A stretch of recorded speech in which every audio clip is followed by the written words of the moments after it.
Have you ever wondered what happens when a prophecy is ignored? In the ancient city of Troy, Laocoön, a devoted priest of Apollo faced a dire omen. When the Greeks presented a colossal wooden horse as a gift, the Trojans were torn.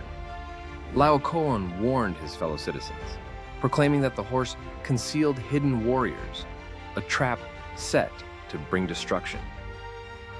"Beware of Greeks bearing gifts," he exclaimed. But his words fell on deaf ears as the allure of victory clouded their judgment. To silence him, the gods intervened.